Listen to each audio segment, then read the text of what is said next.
I'm here with Dakta Green, one of the principal activists on behalf of the legalization of marijuana in New Zealand. Dakta Green, congratulations on the conclusion of the Armistice Tour 2010. Thank you very much. You were on the road for 3 months and you were traveling to the various members of Parliament's offices. Ultimately, the tour culminated in Wellington on November 11th at the House of Parliament.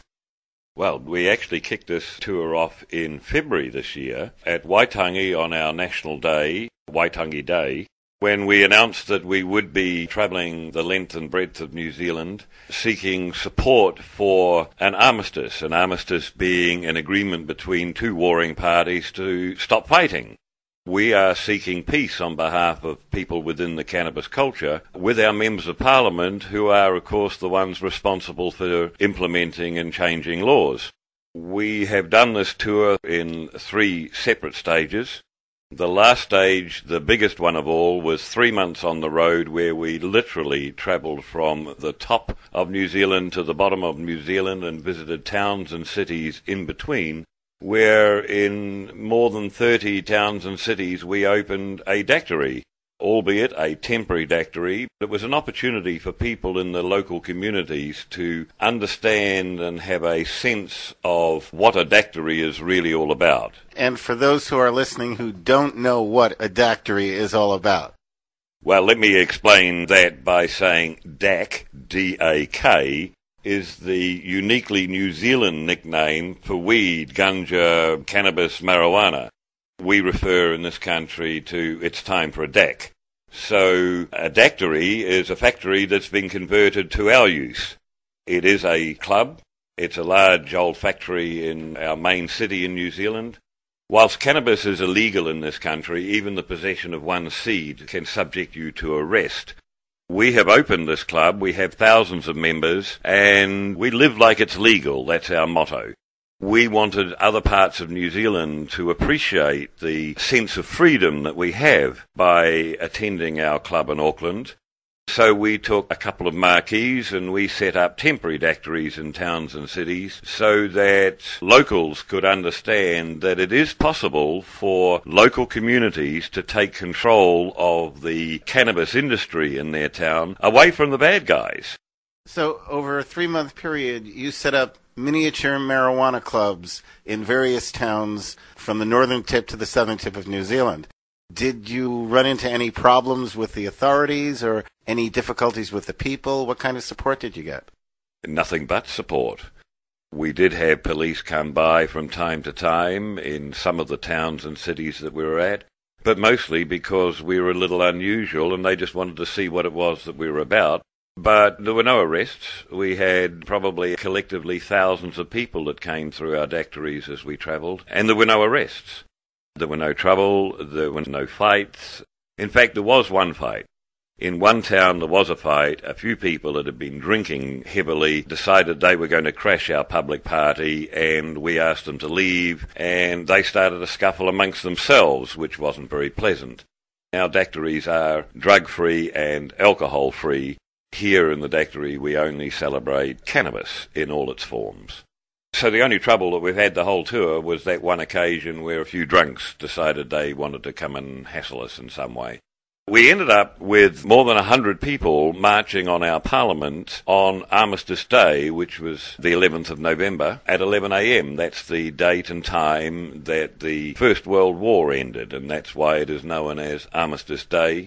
So at that auspicious time, we went to Parliament to ask our members of Parliament to end this insane drugs war. We, the people, are looking for peace.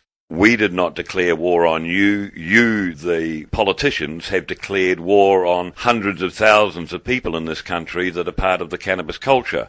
And we don't want to fight anymore. We don't want you sending us to jail. We don't want you sending the police and the army after us because we're part of the cannabis culture. We simply want peace. When you showed up at the Houses of Parliament with 100 supporters, I know that this was promoted and publicized on your website, but were the ministers, first, were they in session when you showed up, and were they surprised? Was there any kind of, wow, look at this group? Frankly, no. Our members of Parliament ignored us. And I'm a little disappointed by that. We went there seeking peace, but the fight's not over until the laws change. So if this is one more skirmish in the war and they're not prepared to talk peace with us, then we will continue the fight, because we won't give up. We the people outnumber the politicians, and we the people control the future of our country. And more people around the world, in vastly increasing numbers, are choosing freedom for people who use cannabis either for medicine or for recreational purposes. It is right there. We're on the cusp of a legal, regulated cannabis market worldwide. I don't think there's anybody in the law reform movement that thinks otherwise. I understand there was an incident at the Wellington police station. Can you tell us about that? Yes, after our Armistice Tour concluded on the grounds of Parliament, an activist who's based in Wellington, in fact he was a mayoral candidate in the recent local body elections, it was actually his birthday, and he decided to celebrate his birthday by setting off a cannabis bomb in the Wellington Central Police Station. This consisted of some cannabis that was attached to some form of elements that was attached to some sort of fan that blew smoke out the top of a big supermarket basket that was stuffed full of cannabis leaves, but the tubes were blowing smoke, and he lit that up and wheeled it into the foyer of the police station, and television cameras broadcast that live, and that was more than they did for our peaceful protest earlier in the day.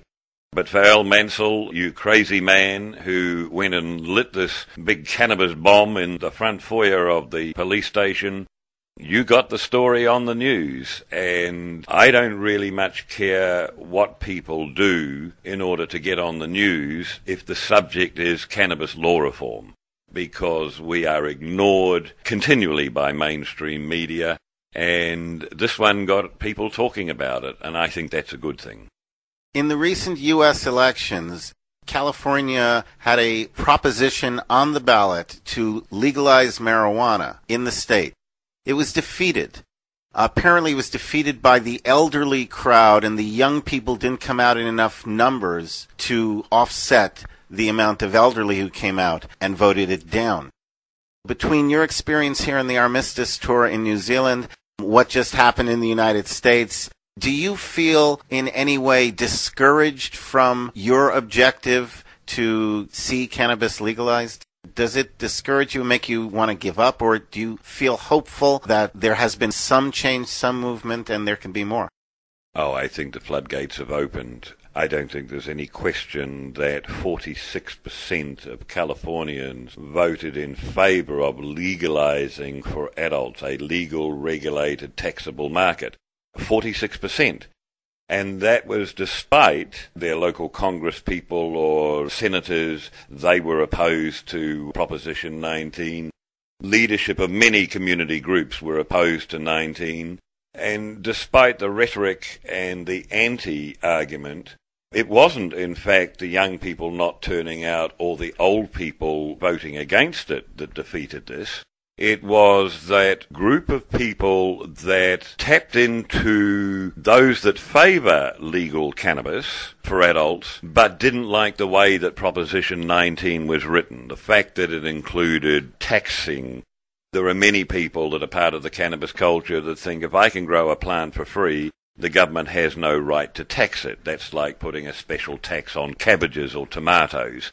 When you have a look at the voting figures up around Humboldt County and around that area, it didn't pass. It didn't carry by majority, or if it was a majority, I just forget the exact figures now, but you would have thought that 90% of people in the Humboldt County area would have been in favour of legalising cannabis, and that was not the case. In fact, many people that are part of the industry at the current time were opposed to this bill. So when you've got people that are part of the cannabis culture not supporting legalising cannabis, albeit their reasons might be sound and valid from their perspective, it's no wonder that it failed. But the fact that it failed by so little is what surprised me. 46% to 54%. I think that California will romp into legalized cannabis in 2012. I don't think there's any question about that. But more importantly, The fact that 46% of Californians voted in favor of a legalized, regulated and taxable market on cannabis has opened the floodgates. There will probably be other states that will go before California now. It's just an unstoppable tidal wave that's happening around the world.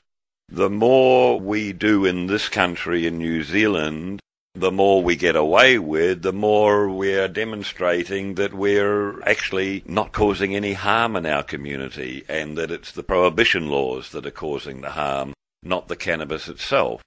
Does that mean you do have hope that this is not the end of this campaign in New Zealand? Oh, no, the campaign will continue around the world because it's gaining momentum. The fact that California didn't pass Proposition 19, the fact that our members of Parliament in this country ignored our Armistice Tour and our arrival at Parliament, that doesn't make me think any less that we're going to be legal.